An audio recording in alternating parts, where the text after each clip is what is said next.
space UNDR is represented today by Alpa Aras. So without further ado, I will hand it over to the moderator of today, my colleague Alec, who just spoke at the beginning here, also to do a more due diligence in terms of properly introducing our speakers and make sure that we progress as planned. Alec, back to you. Thank you, Rike, for the comments and for all the updates that this is coming at the right time. So before I invite the first speaker, let me just emphasize that there are basically two components of our Stats Cafe. So the first presenter will talk about, will set the scene about disaster statistics. And then our last two speakers will go into economic losses from disasters. So this is how we have structured our session today. And as we go through, please, if you have any questions, put them in the chat box, and then we'll come back to them. So I would like to invite Lufti Afia. She is a statistician at BPS Indonesia, the official statistical agency of Indonesia. So Lufti, you have the floor, and maybe you can put your slides up. You are muted. Thank you, Mr. Alec. Good afternoon, everyone. Let me share my presentation.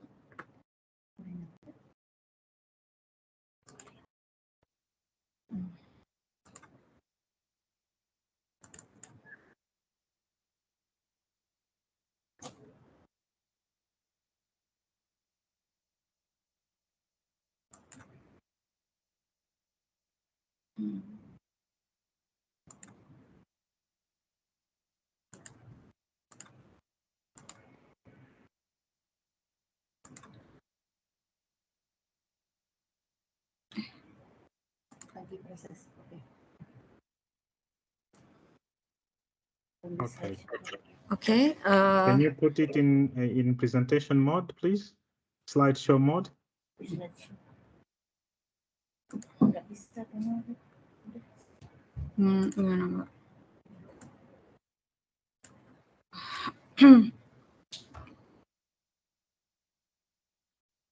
Gini kan ya? Slideshow. Yes. Okay. You are not in slideshow. Okay. Wait.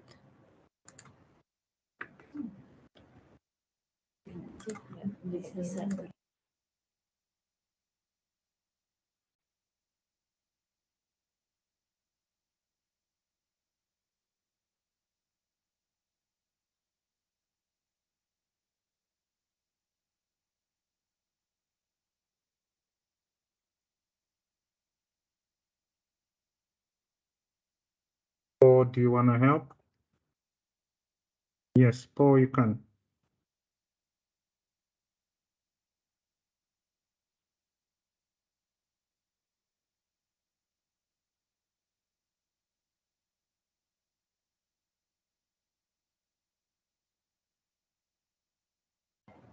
Maybe Mr. Alec, you could help me to share the presentation.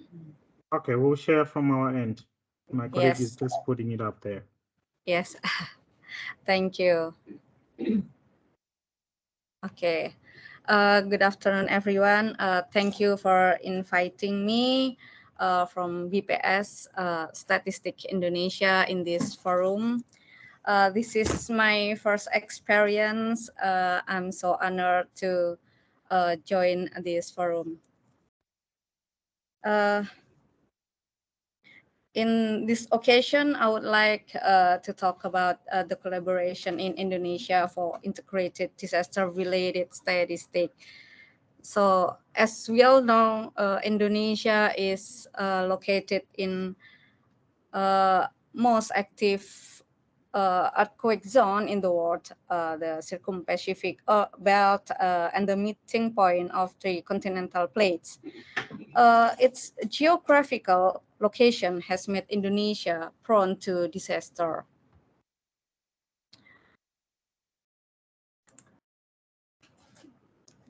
The what risk? I'm sorry. Next slide, please, Mr. Yes. Thank you. The World Risk Index report, which has been completely revised conceptually and methodologically for the 2022 calculation, has placed Indonesia at the third out of 192 countries that have the highest disaster risk. Hence, managing disasters reduction activity in Indonesia is very important. Next slide, please.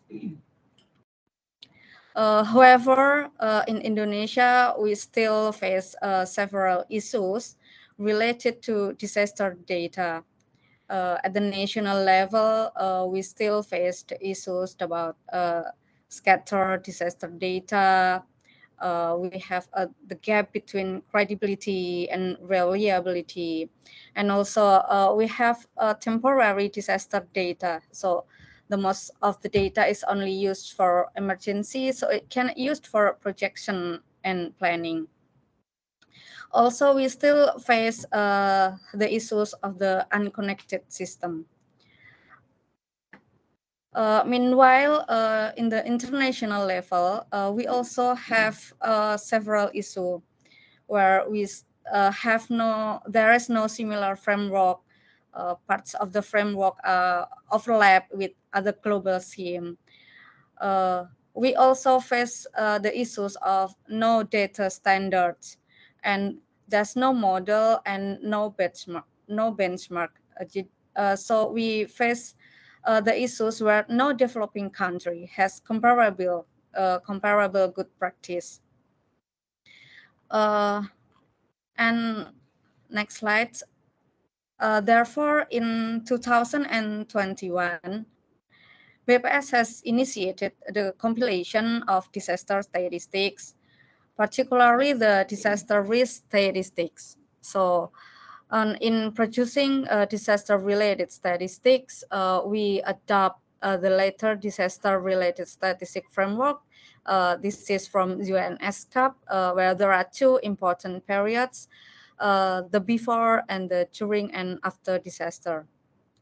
I think everyone already know this. The pre-disaster indicators describe how vulnerable a country is to disasters and how a country can recover from disaster, while the during and after disaster indicators describe the direct impacts of disaster to environment, to human, material, and also has the impact on economic loss that become our main discussion today.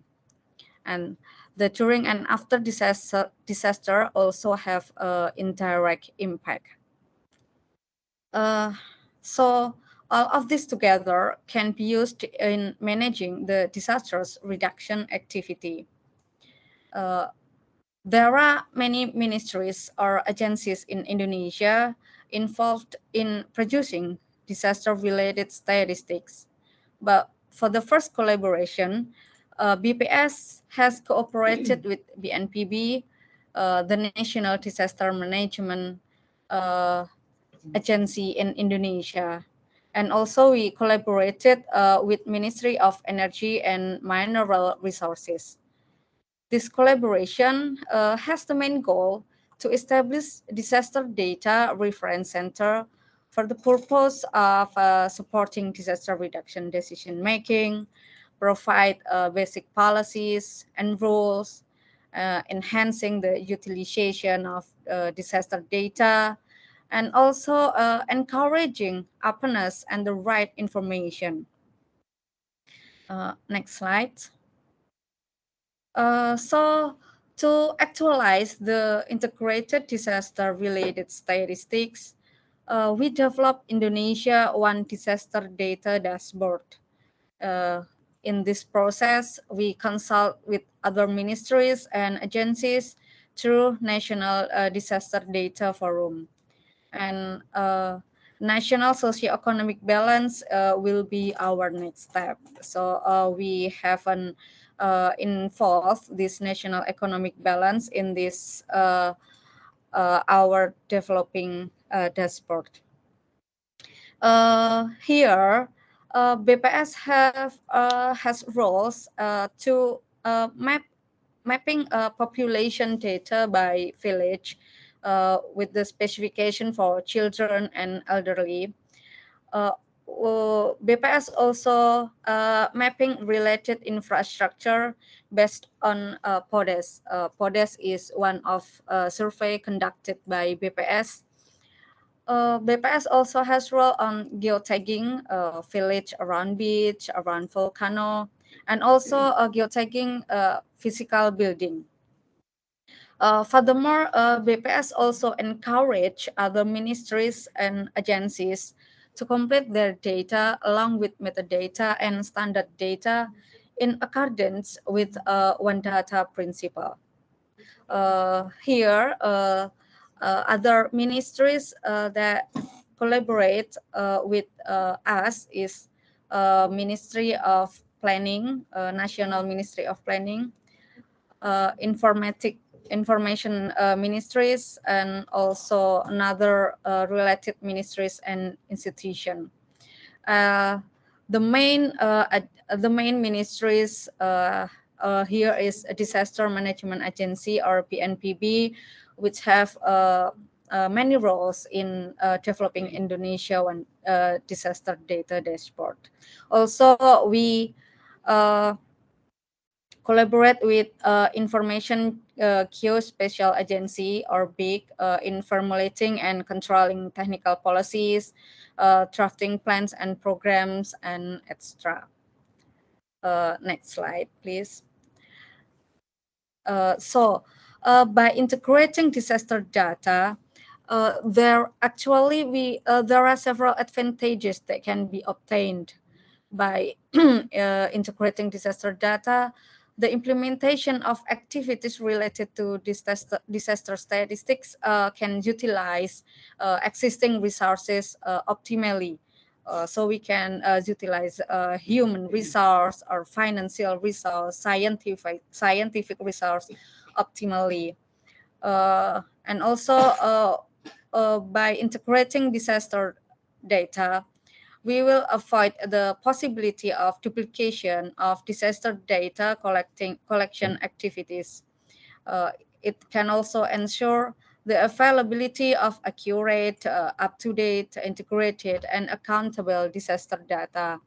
So it can accelerate the reporting of global indicators. Another advantage from integrating disaster data, it can encourage openness and transparency of disaster data among ministries or agencies. It also provides a standardized compilation of disaster statistics as a basis in proposing disaster management policies. However, in the process of integrating disaster data, we face many challenges to standardize methodology and governance as the challenge in sectoral statistic development. We also face the challenge to adopt mutually agreed terminology, which includes concept and definition, classification, threshold, and identification unit. Another challenge we face is how to integrate the many disaster data application or portals. Where in Indonesia there are several application or portals that provide disaster data. So we still face the challenge how to integrate that application. Another challenge is how to promote data standards and to ensure the development of metadata for most of the disaster statistical data, this is a big challenge for us. And also how to build capacity through the involvement in national and international statistical development. In this opportunity, this is one of our opportunity, to build capacity. We were involved in this forum. Next slide, Mr. Please, thank you. So BPS plans to continuously enhance integrated disaster data among ministries and agencies. How to promote data quality? We are developing the disaster data standard, providing basic data reference, and making them accessible to users through disaster statistic portal. We also plan to support developing capacity by helping ministries or agencies to develop metadata and data standards, and providing capacity development in data planning, production, and communication. In order to support data accessibility, we established a disaster statistic portal with easier access and completed with a repository of data standards, including metadata and references. And we hope that by providing integrated disaster data, will help ministries or agencies to better formulate disaster-related policies, maybe mainly in the policies to reduce economic loss. So I think this is from me, Mr. Alik, and everyone. Thank you and good afternoon. Thank you, Lufti, for sharing your experiences regarding integrated disaster statistics in Indonesia, and your plans for next steps going forward. I don't know if there are questions from the audience. I think there was a question in the chat, but I think there's been a response from Saftri. Otherwise, do raise up your hand. If I do not see any, then we'll proceed to the next, please. Oh, yes, Rike, you have the floor, please.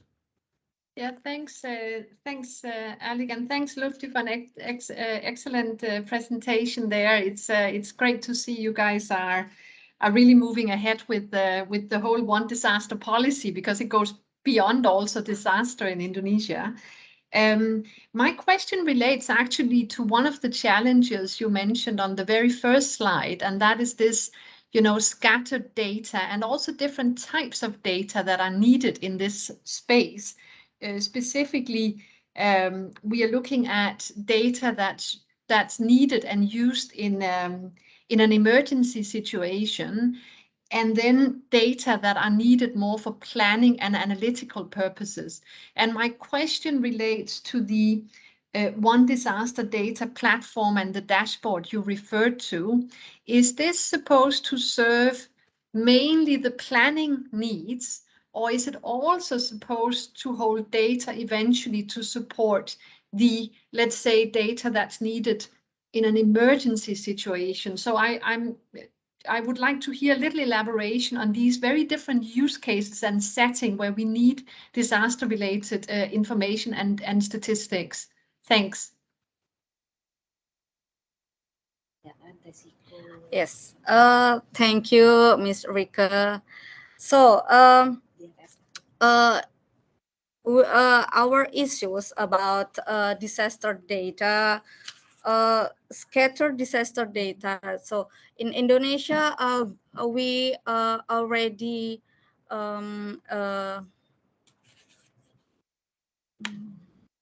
we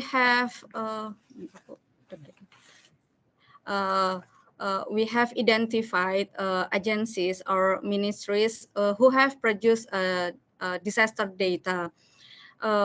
We have BNPB is the main disaster management agency. Also,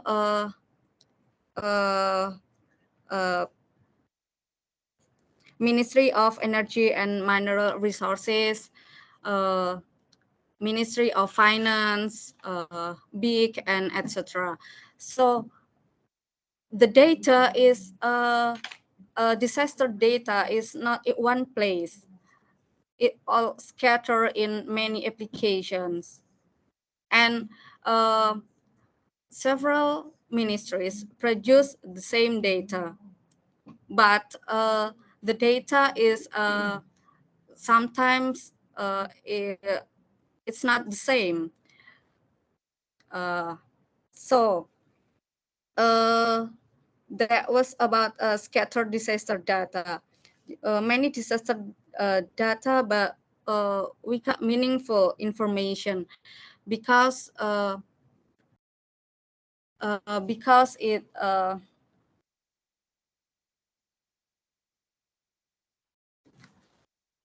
it placed in many ministries or agencies.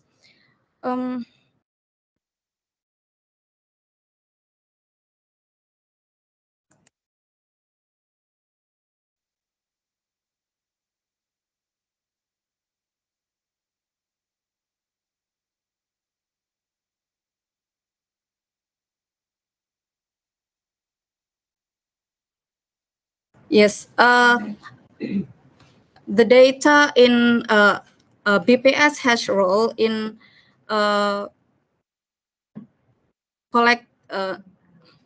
supportive role in collecting data, but our data is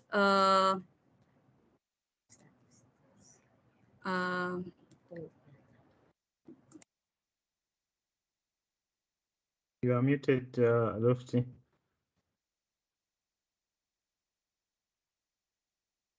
Lutif, you are muted.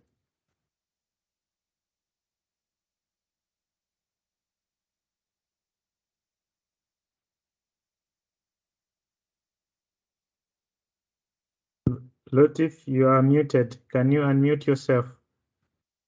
Oh, thank you. I'm so sorry. Yes. Okay. Oh, so the disaster data in PPS is statistic. It's collective data, so it cannot be used as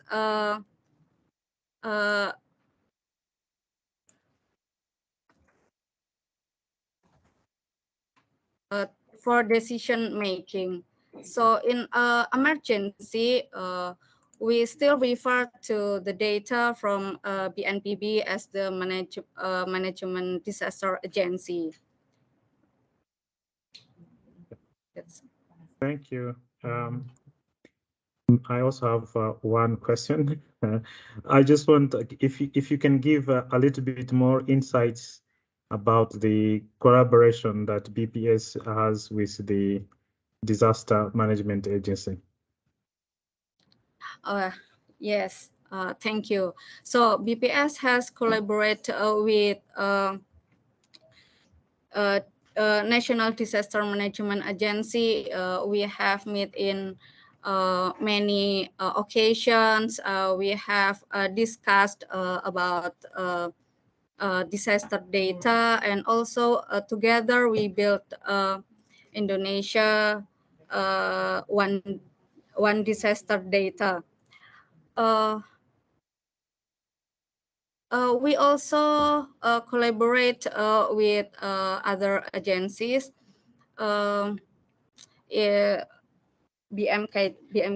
Ministry of Energy and Mineral Resources, who has main data about disaster. From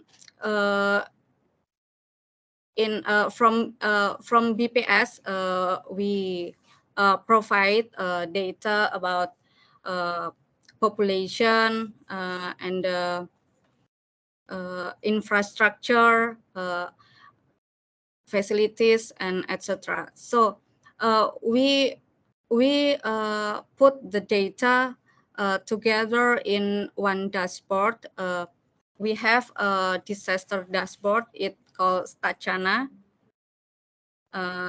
It's we already developed that, but we still we keep developing. So we hope that the data that needed from the RSF will be available in the dashboard. Thank you. And there is another question in the chat box. Can you read the chat, or I can just read the question out?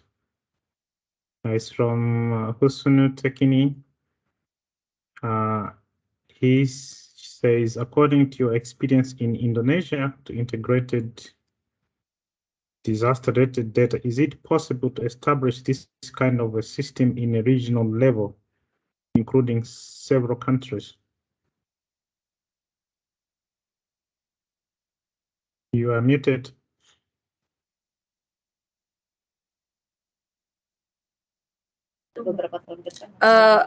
We already map our program to 2025, but it's still we still focus on the national level because the challenge to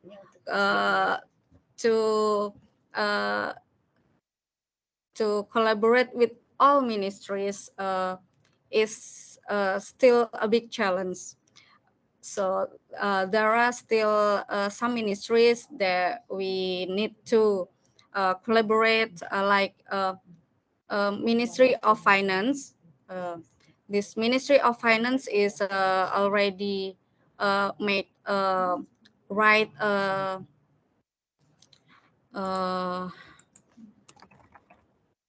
a study about economic loss in past 15 years. We also still need to collaborate to some other ministries. This is still our main goal in national level.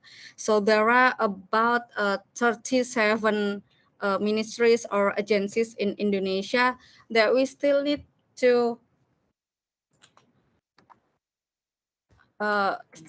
invite to discuss about disaster data in Indonesia. So it would be great if it would be great if it can be brought to another countries, but at this moment we still focus on our national level. Okay, thank you very much. I probably will come back to this question later.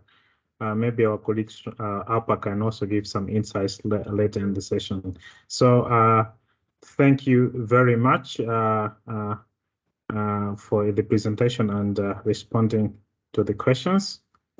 I will now invite Daniel Clark.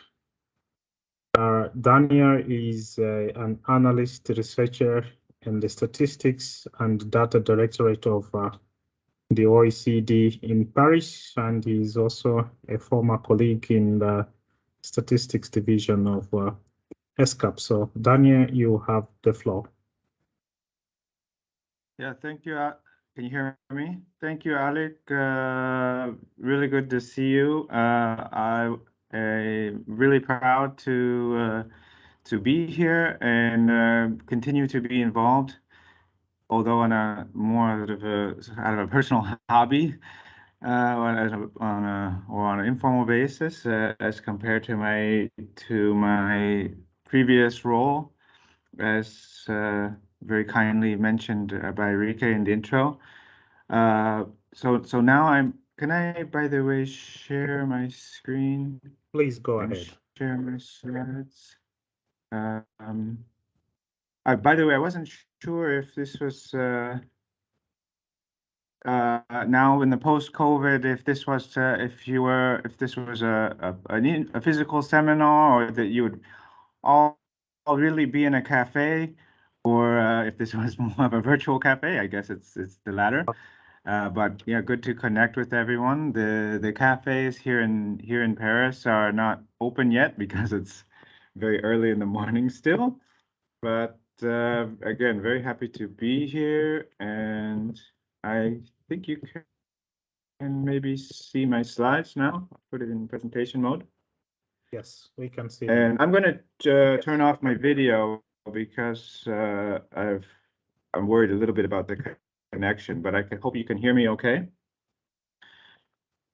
And so now I'm working as was mentioned in the introduction at the OECD in the National Accounts Division, where I work on a related but different topic of the environmental economic integrated accounting, and it's now my full-time job. So I decided for this presentation to focus on the national accounts perspective, and just to make a few very quick points about what we can learn from looking at the role of the national accounts, the system of national accounts, in this topic of economic loss from disasters. Now, it's going to be just a very quick and simplistic overview, given the venue here.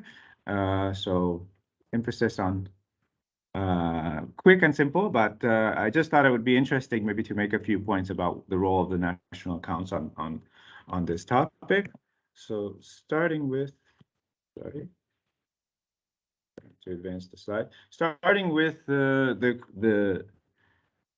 maybe the most important aspect of the context here, which is the main indicator that we have globally as an international standard for monitoring economic loss now is the measurement of direct economic loss. And this is an SDG indicator and also a Sendai framework indicator monitored by UNDRR and in their Sendai monitor. Many will already be well familiar with this indicator. It's essentially the monetary value associated with destruction of physical assets in the affected area. But in practice, the valuation of this loss is based on the costs of reconstruction and actual review of the reconstruction of assets after a disaster. Now, quite a few important things to say about this. One, in just a general point about national accounts, the terminology in national accounts is very specific and dogmatic, and often not exactly the same as the same term, the way the same term is used in a more general context or more colloquially. And an example of that is the term assets. Assets has a very specific meaning in the national accounts, which is the core basis along with employment for production, and it has a value that can go up and down. But I think the way that assets are being used in this indicator is in the more general sense of the term. This is my suggestion that I put here in the italics in the fourth bullet point there. I think the assets has more a general sense in this context for the direct economic loss indicator, and therefore would include what in the national accounts are actually called consumer durables. So they're not technically assets, but these are valuables owned by households, such as the structures or their automobiles that are not necessarily used in production. So in that sense, technically are not assets, but also can be damaged or destroyed by a disaster. And I think should be included, or should be included in this valuation and in this direct economic loss measurement for the SDG and for the Sendai. So of course, because our global indicator is a measure of direct economic loss, this distinction between direct and economic or indirect is very, very important to the measurement. And it's a distinction that's very convenient for measurement because direct economic loss is much easier to measure, and it's especially in terms of a single indicator. But all of the other impacts, which are quite massive, depending on the type of hazard, are the indirect impacts.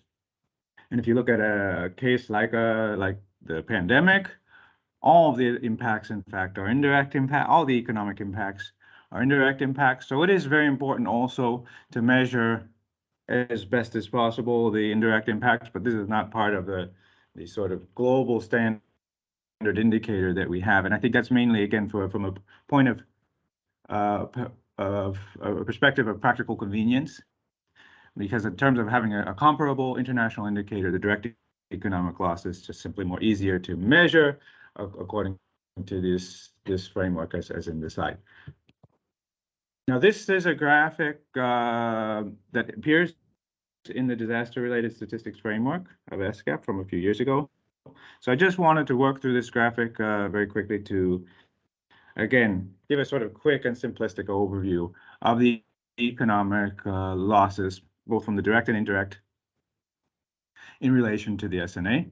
So in fact, in the national accounts, there is a measure for changes to the value of assets, which is called catastrophic losses, part of other changes in volume. But this is a fairly obscure recording in the national accounts, and it's not aligned with this concept of direct economic loss that I just described in the previous slide.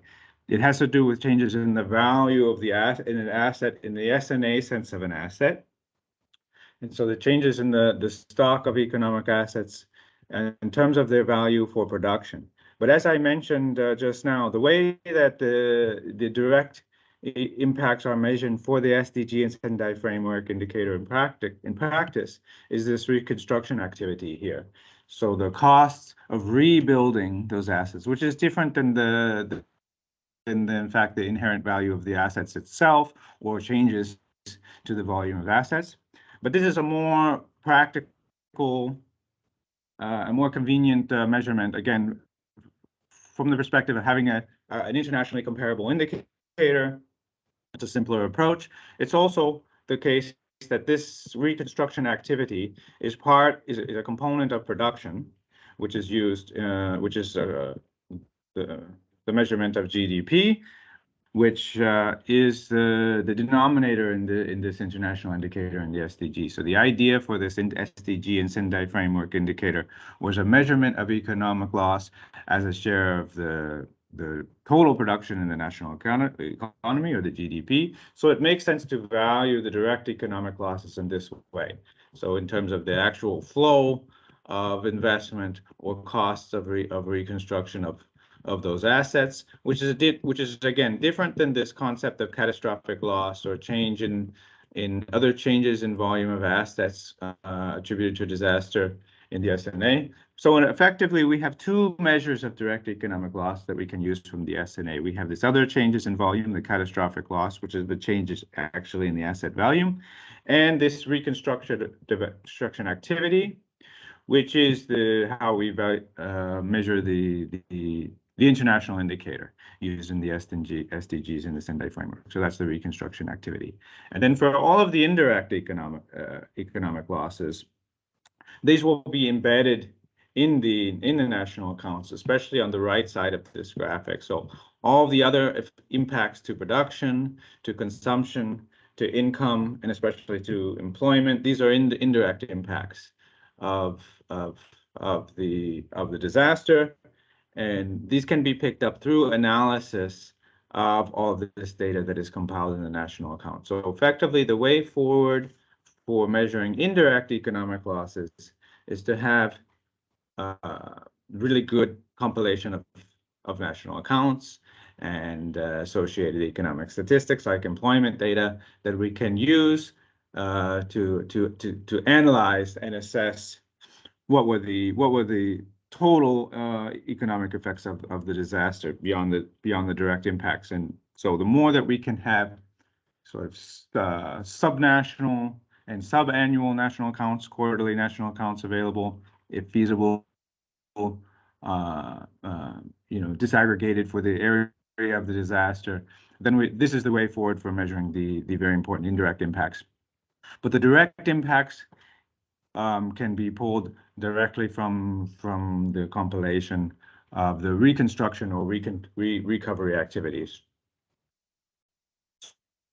So all of these flows, all of these values exist within the framework, within the national accounts framework. It's just a matter of pulling the information out. And in the case of the indirect impacts, doing some analysis to zero in specifically on the effects from that disaster event. So the net losses to income or to employment that we can associate with that event. And I'll return to this point a bit in the next slide. First, I just wanted to make a point that one aspect in which the direct economic losses can actually differ from what is recorded in the national accounts is sometimes the reconstruction after a disaster does not actually take place. And what is recorded, of course, in national accounts is actual transactions, the actual expenditure, actual production and consumption activity during the previous period. So national accounts, by definition, is backward looking. We look at the previous period and look at transactions that also take place. But sometimes that reconstruction activity does not take place. And in that case, for the direct economic loss, in order to incorporate these damages into the overall value, for example, in the case of roads, we might look at what are the average costs of roads reconstruction in that area, in this area that was affected by the disaster. So in order to create a more complete valuation of those economic losses. Now, this will be a value that's different than what is recorded under reconstruction activity in the national accounts, because if the reconstruction did not actually happen, as in the case of the image in your screen, then it's a different value. But then that's an important distinction that we can make, and we can, at least in the case of roads. Of course, it's more difficult when you have heterogeneous assets such as different types of buildings or other structures. It's more difficult to put a value on reconstruction that didn't actually take place. But this is part of the inherent challenge of measuring economic loss. Finally, I wanted to just make one more point about this relationship with direct and economic losses. With this very simplistic example, so here we have a sort of a factory or an economic unit that's producing some kind of good, and then we have the disaster that comes through. So these are the damages. This is the impact to the physical assets, which is the factory or the building that's producing these goods. And the direct economic loss comes from these damages, again, according to the definition that's used in the Sendai framework and in the SDG. And the cost, again, according to this indicator, is the cost of the reconstruction of the damages to this factory. And those costs are absorbed by the owners of the asset or by the insurance. If the building, assuming the building was insured. So it's a cost absorbed by the owners of assets or consumer durables, if we include the consumer durables in the scope of direct economic loss. But of course, there are other impacts from these damages. The workers themselves may have been affected. Perhaps they lost their job or potentially lost income. Maybe there are, let's say, associated or nearby businesses like this little shop that could have been affected. But as there were no direct damages to the little shop, all of these, whether the impacts to the livelihood of the workers or other shops that weren't directly affected by the hazard, are part of the indirect impact. So just to say, I'm not saying this is necessarily a problem. It's just I wanted to highlight it is an unintended consequence of this direct and indirect distinction in the framework of how we measurement is effectively the direct economic losses, at least in this simplistic example, only measure the losses to the owners of the assets of the durables, and all of the rest of the economy, such as the workers or the nearby shops that perhaps lost income due to the damages, all of these are only included in the indirect impacts. So again, that's why it's important that we, of course, the reporting to the SDGs and the Sendai framework and the direct economic loss is important. And this is the opportunity to have an indicator that is comparable across countries. Again, the information is already incorporated in the national accounts in the form of the reconstruction activity. But it's also important that to make use of our economic data as much as we can, to also derive this analysis of the indirect impacts, because all of the rest of the economy that are not the owner of these directly affected assets are not included in this direct economic indicator. That's just a consequence of the measurement approach, which again I think is a practically convenient approach. This direct indirect distinction is very important from a measurement point of view because it's practical and it allows us to have this internationally comparable indicator. But there are some consequences of this distinction and of a focus on the direct economic loss, such as what we miss in the direct economic loss, and therefore really needs to be picked up as much as feasible by doing this kind of a research on the indirect impacts. So with that, I'll just want to say thank you. Happy to answer any questions. Just wanted to highlight those couple of interesting points on the relationships with our national accounts data. Thank you, Daniel. Can I invite any questions from the audience, if there are any?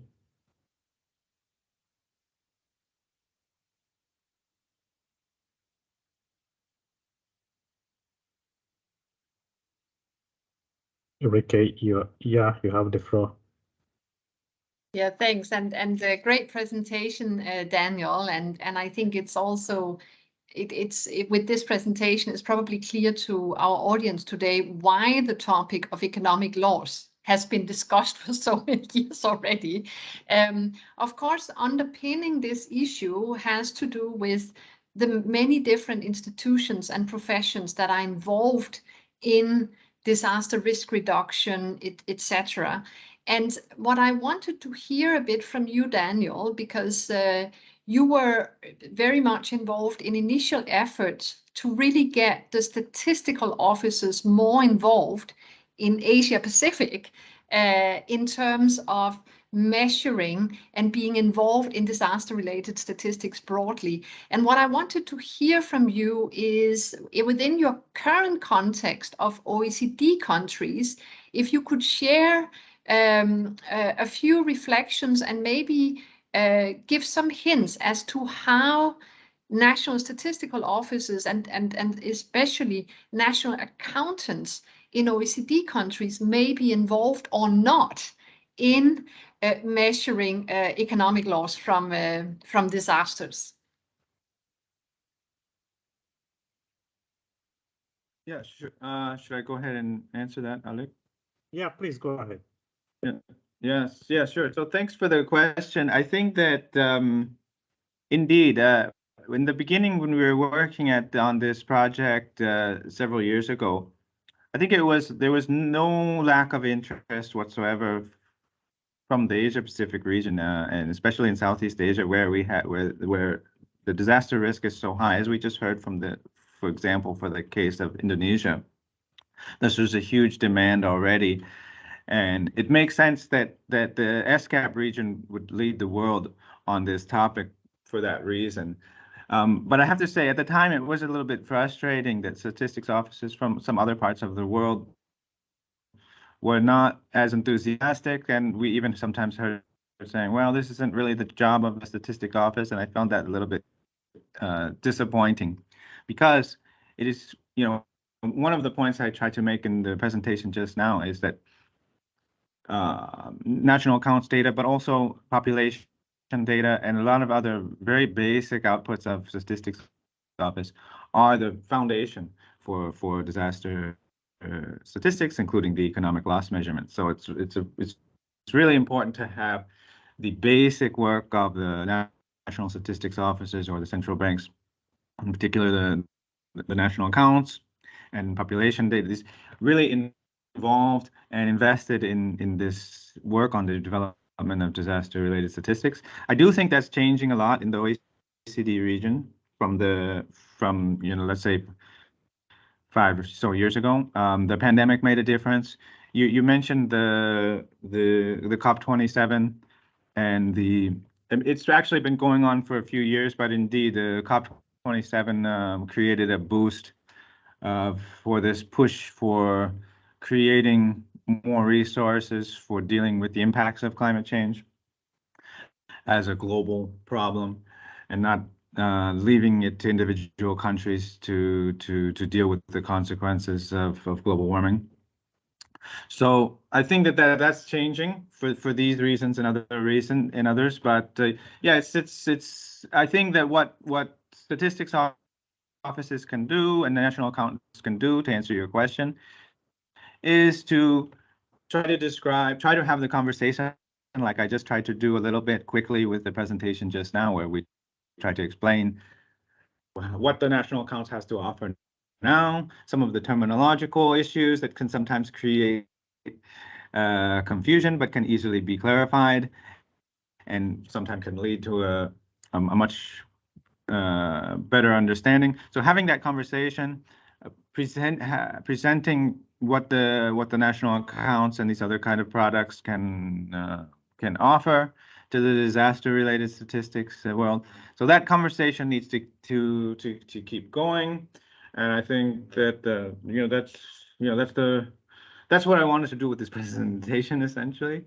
And so I think that's yeah, I'd like to see more of that coming from national accountants and from of course, the SNA, maybe I should have mentioned, is currently being revised. So there will be a revision coming in the next couple of years.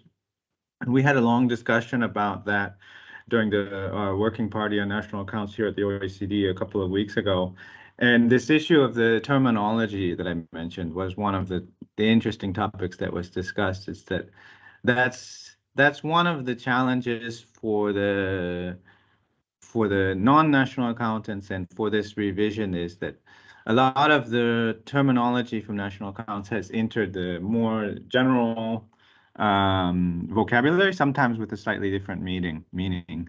And so it's important to just have these conversations with an open mind, and open up the mind of how national accounts can be used more and more for these indicators, especially the economic loss from disasters, which is, as you said in the intro, becoming more and more important. Thanks, Daniel. I think it was really great to see that there is that foundation from what already exists. I think the conversation is really supposed to happen. There is another question in the chat. Can you check that out, or I can read it for you? Yeah. So how could we measure the effect of some disasters separately in 1 year? Yeah. So yeah, this is an important point. And what it will be recorded in the national accounts directly is the activities during that year. And sometimes that would cover disasters that might happen during that year, including multiple events, or disasters from the previous year, of course, as the reconstruction sometimes can cross over. So that is an issue. How we can use national account statistics is to produce annually or quarterly estimates for this reconstruction activity.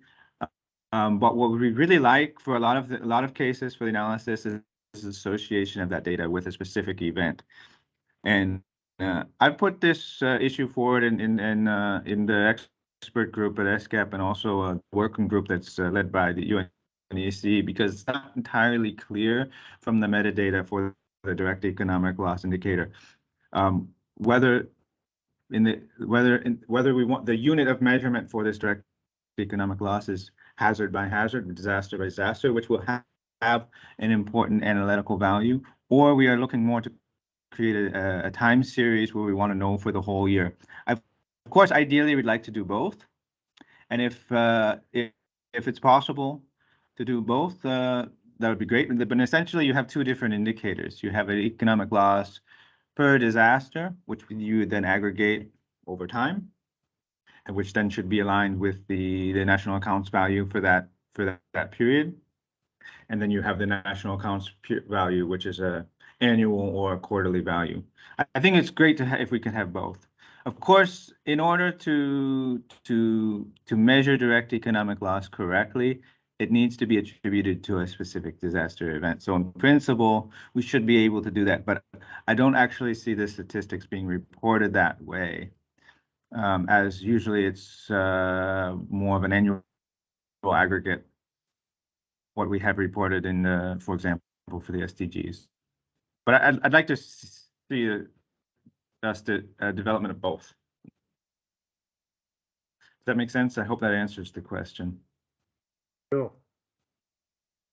Okay, thanks, Daniel, for that. And I think I will hang around, and we'll just go to the next presenter now. So I would like to invite Alper Alas. Alper is an economic affairs officer at the UN Office of Disaster Risk Reduction, and he has also worked with the IMF and ESCAP and UNDP and the UN Cato Development Fund. So Alper, you have the floor.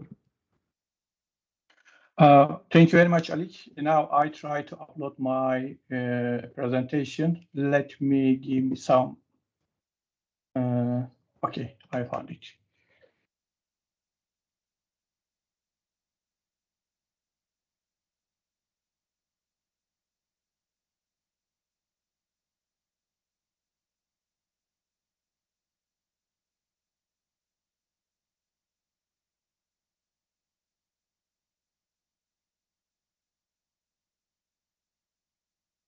You have the floor. Please go ahead. Okay, can you see my presentation? Yes, at least okay. I can see it. Okay.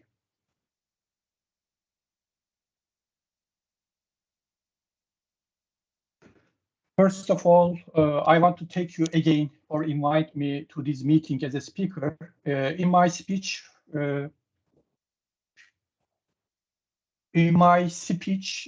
I will first touch on the problems encountered in measuring economic losses from disaster and explain my own personal views on these problems. Then I will give some country examples.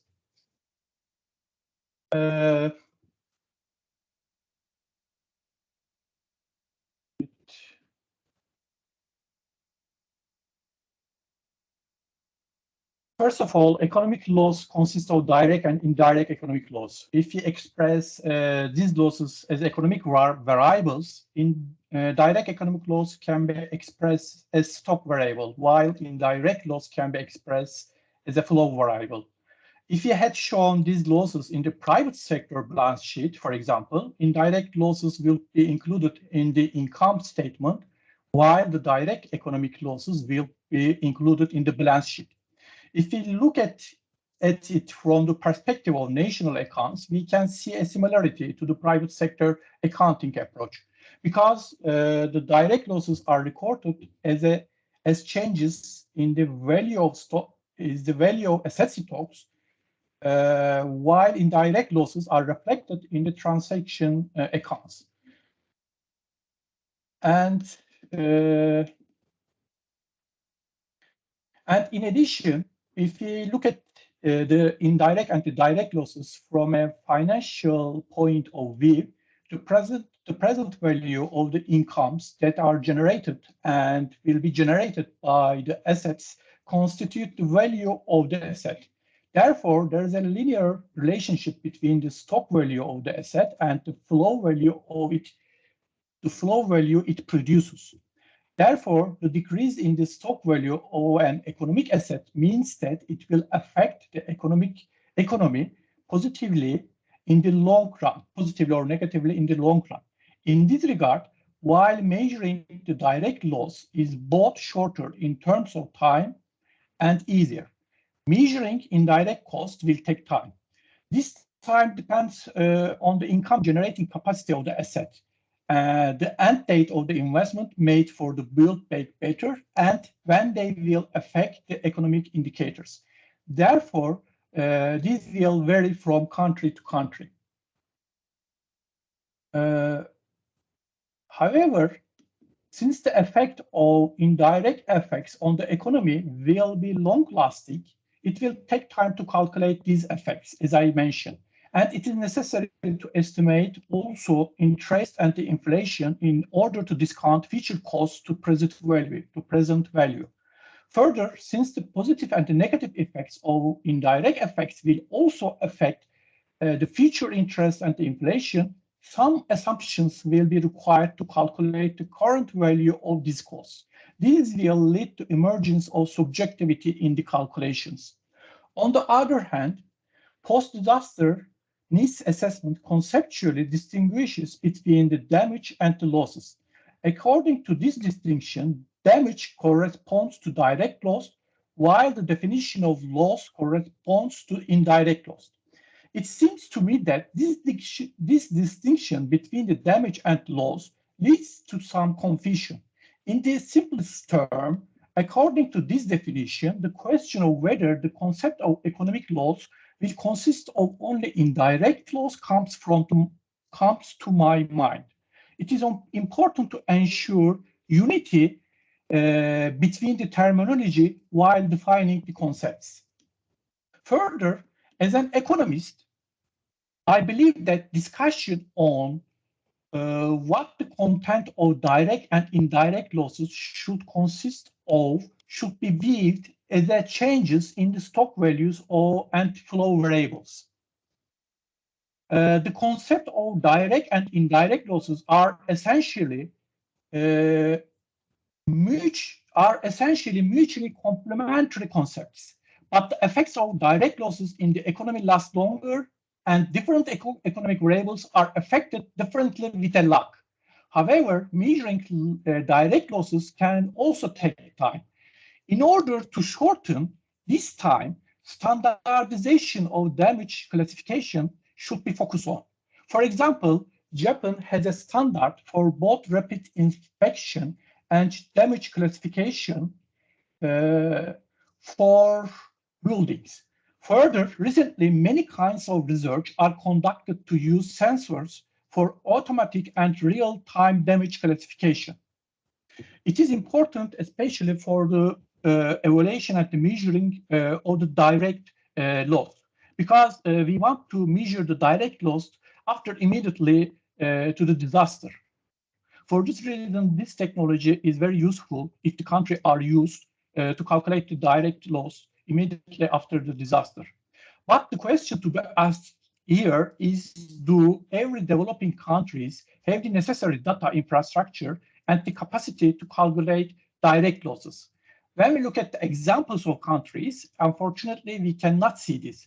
In this regard, the international regulations are now focused on only the measurement of the direct losses, because when we jump into the indirect losses related to the measurement, we can face a lot of problems and also very technical issues. And also, I think that many countries need a capacity development issues on the measurement of the indirect losses, because it is very technical when it comes into the econometric or some models can be used.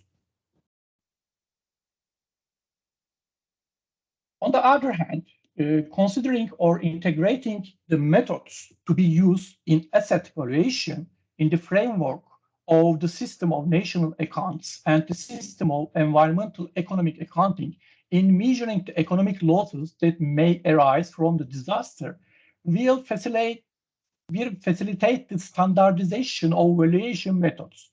In this regard, since the replacement cost method is the most useful method for damaged assets, especially in the direct measurement of the loss, this method is generally used in economic loss calculation. However, it may be necessary to use different valuation methods for environmental assets. For example, some environmental economic assets can be measured in physical and monetary values. Environmental economic accounting system and national accounting system recommend valuation of assets at market prices. In addition, the market values of some assets other than environmental assets may not be determined in some countries. For this reason, it may be necessary to use methods such as the net present value, right-based valuation, and appropriation. However, the use of such methods becomes difficult given the problems of reliable data in developing countries. Some of the concepts we use in the classification I mentioned above, such as production and assets or damage and loss, sometimes lead to confusion. For this reason, questions about whether agricultural production will be included in direct losses come to mind. In such cases, it may be necessary to analyze the concepts in depth. For example, we can start by asking whether the damage includes the value of stored inputs, such as seeds, or outputs, such as crops, that were completely or partially destroyed by the disaster. I believe that valuation of environmental assets should be viewed in terms of the protection of these assets. It is difficult to produce policies related to protection of the assets whose value you cannot measure. The problem here is how to value non-market environmental assets. Today, non-market valuation methods are developing. For example, they are increasingly used in the field of public finance in Canada. Examples of these are the benefit transfer method, choice experiments, and hedonic pricing method. I think it will be appropriate to integrate these non-market valuation methods into national accounting system.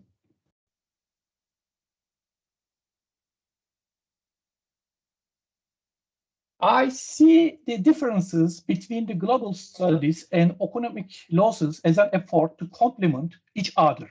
But I believe that the biggest problem in the global studies is the need to achieve consensus on some common concepts used.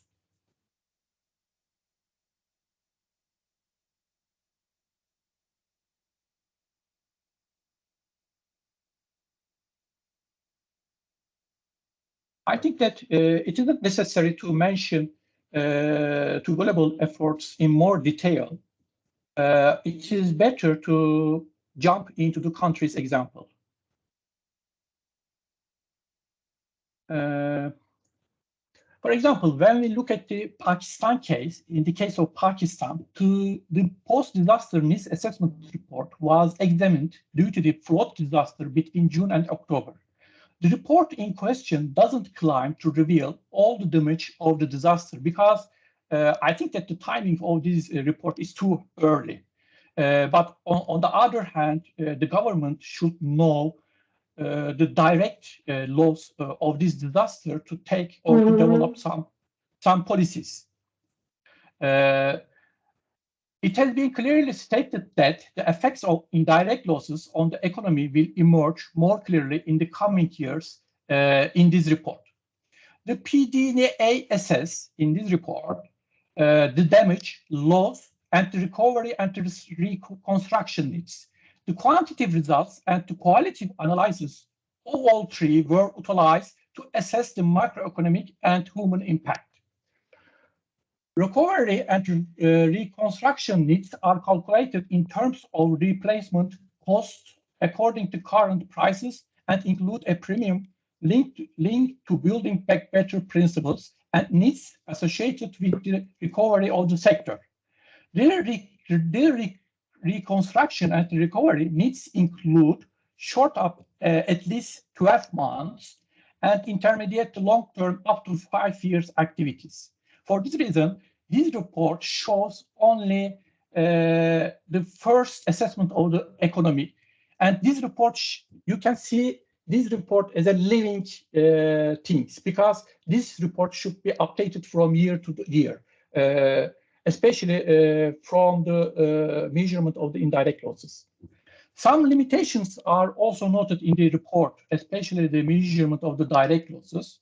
While this report was being prepared, it was stated that evaluations were not made for these regions as some regions were still underwater.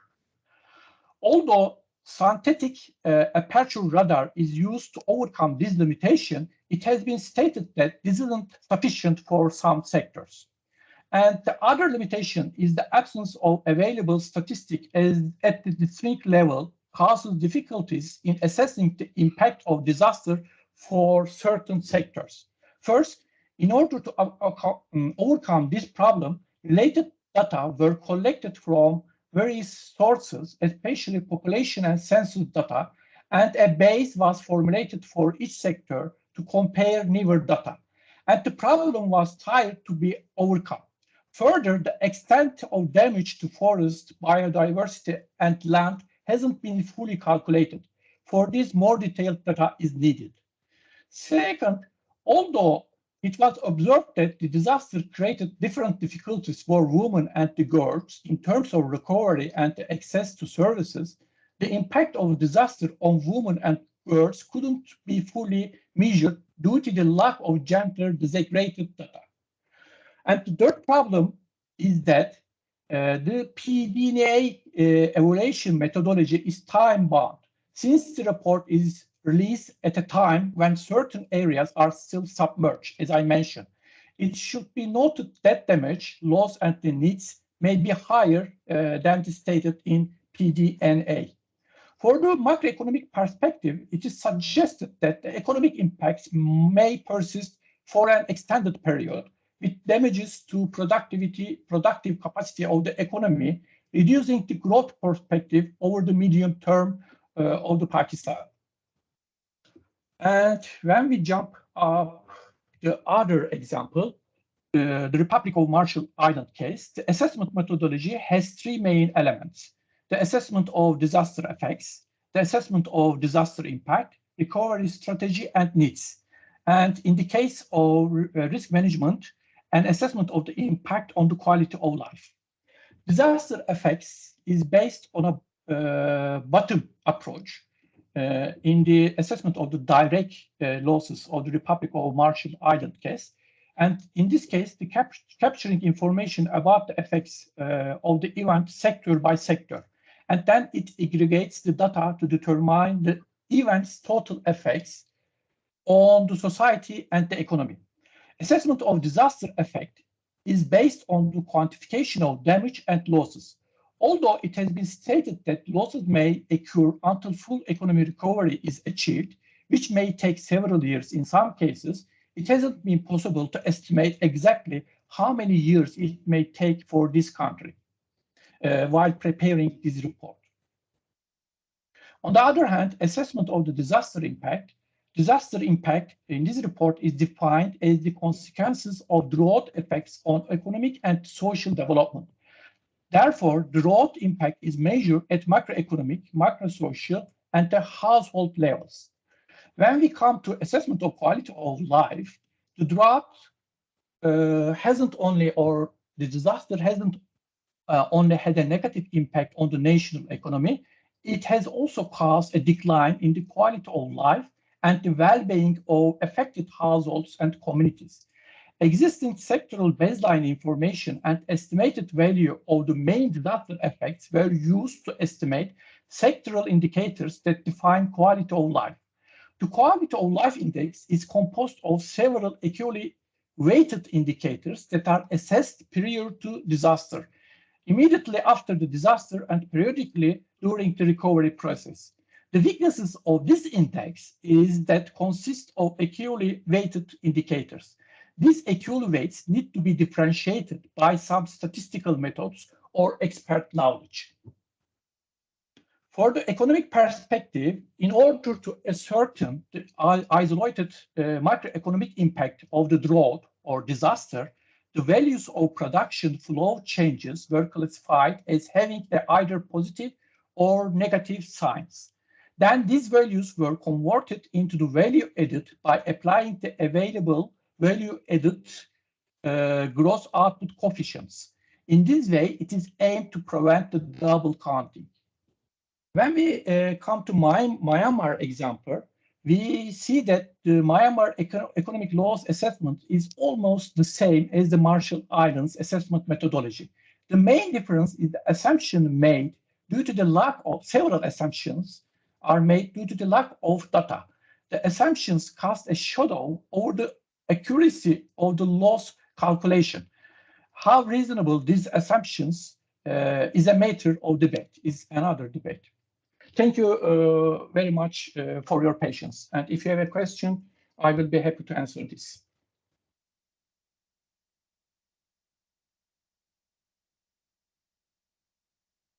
Thank you very much, Apas. I think for giving us some very concrete examples. I think there is a question from Daniel there. Can you read it through? Yes. Thank you for the presentation, and I agree that the environmental assets should be included. A question on terminology: is the difference between damage and losses the same as the difference between direct and indirect economic impacts? I think that it confuses when you define or give definition of damage and losses. I am confused for my personal view is that, because economic losses is the consists of direct and indirect losses.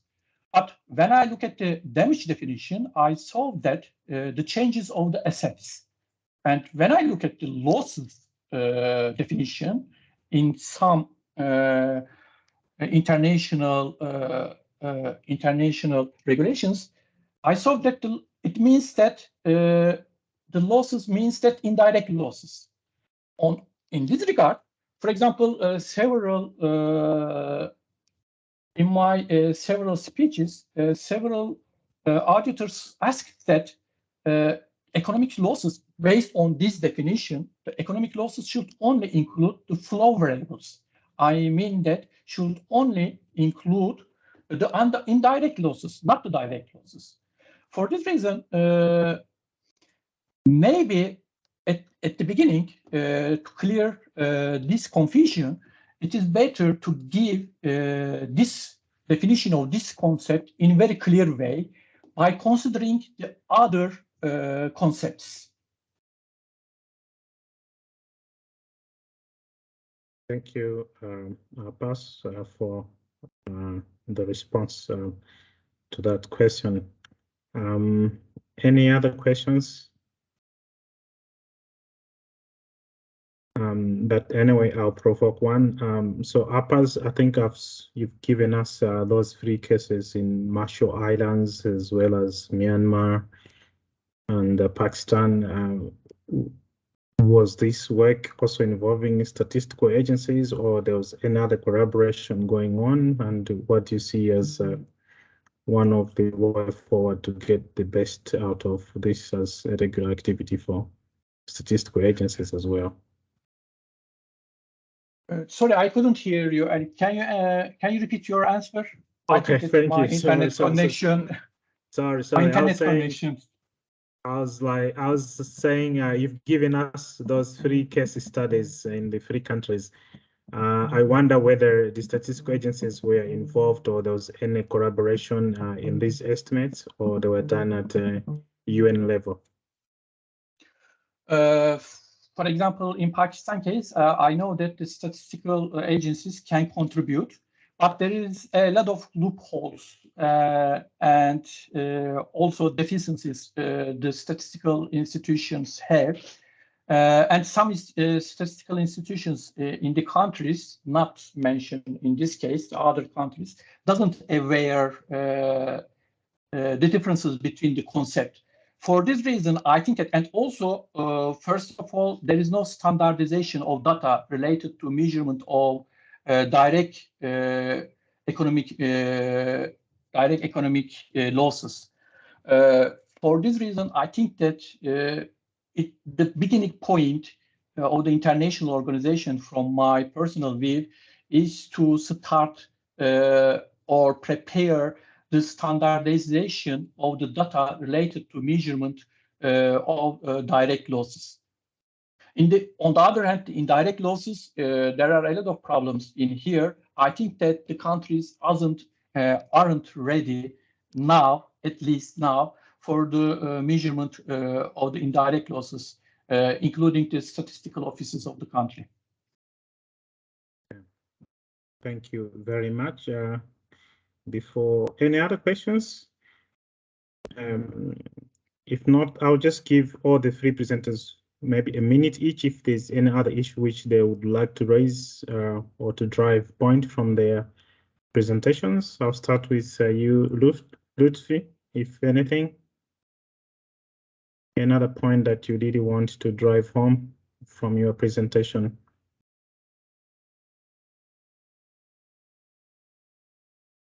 If not, Daniel, is anything? Oh, Lufti, yes, I can see that you are unmuting yourself. Yeah, I'm sorry. There was just an earthquake in my place. So, thank you, Mr. Alik. So, economic loss is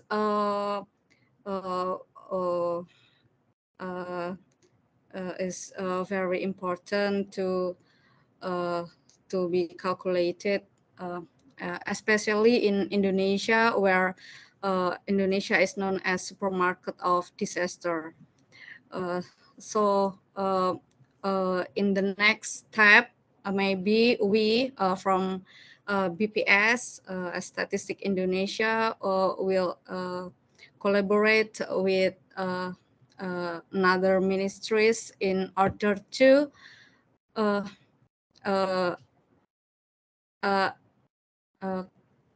calculate this economic loss.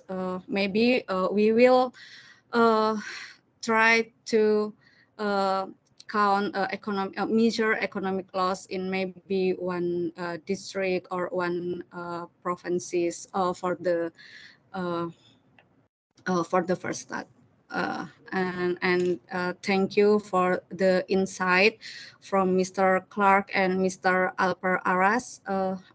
Maybe in next step, we PPS Indonesia we will learn from both of you, and thank you. Daniel?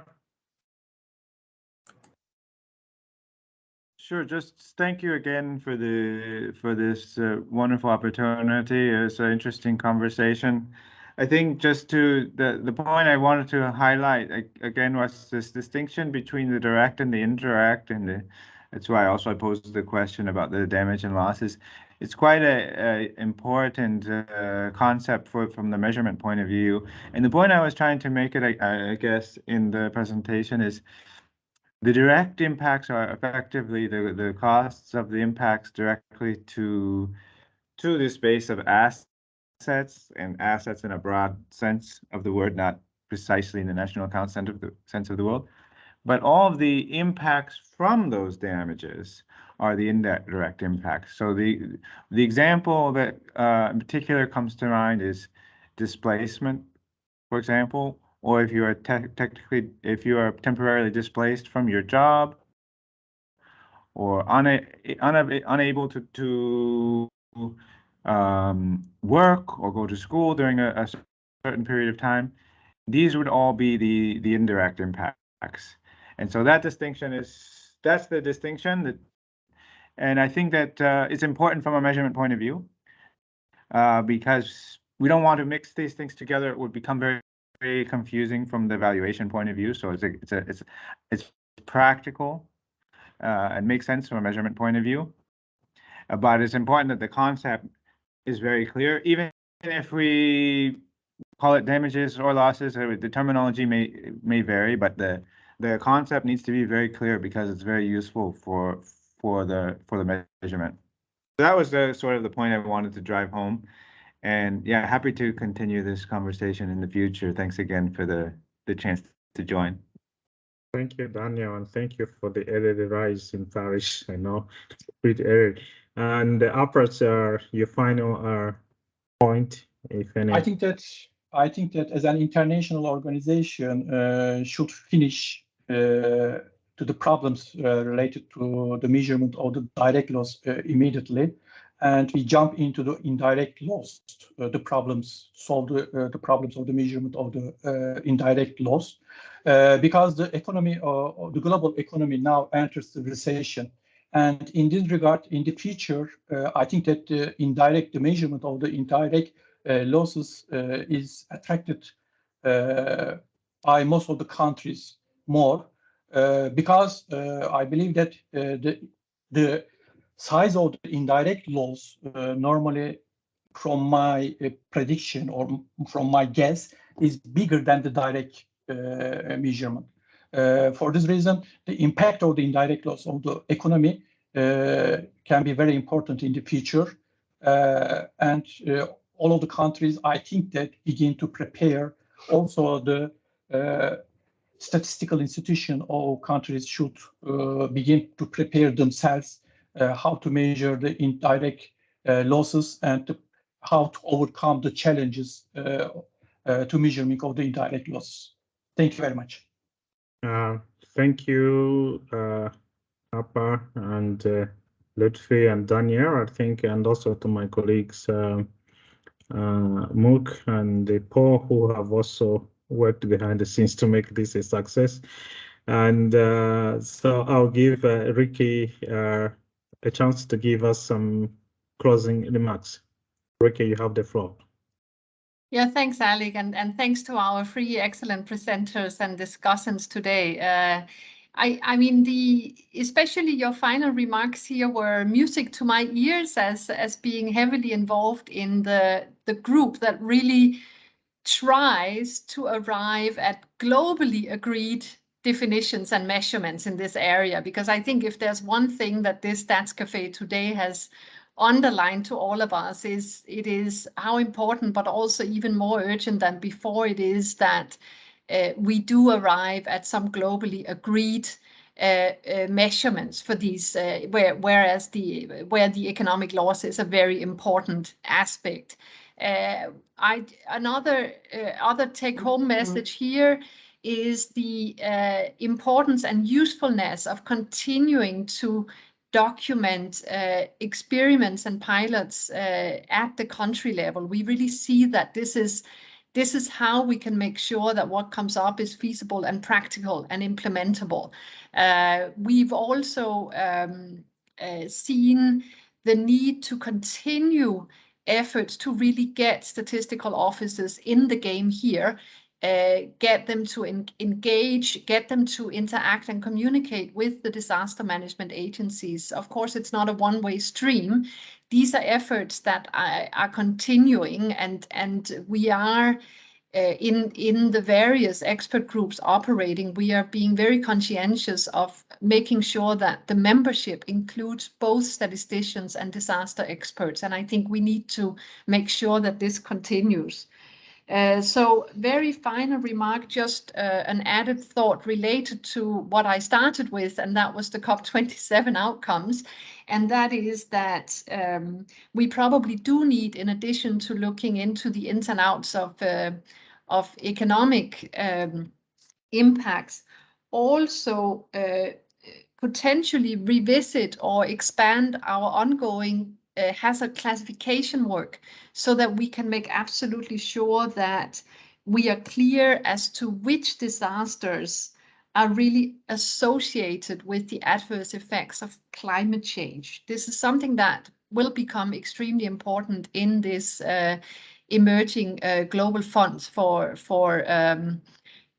losses and impacts of climate change, which we will hopefully see become a reality within a year or two.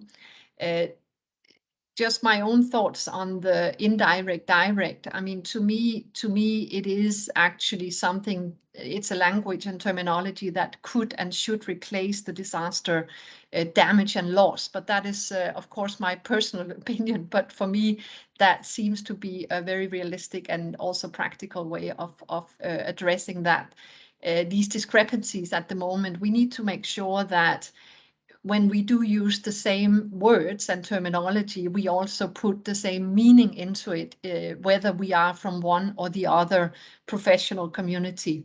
So I think the cafe today has just stressed a few very important aspects of this work, and want to thank you all again, our presenters one more time, and also to you, Alec, for putting it together. Very interesting session. Thank you so much.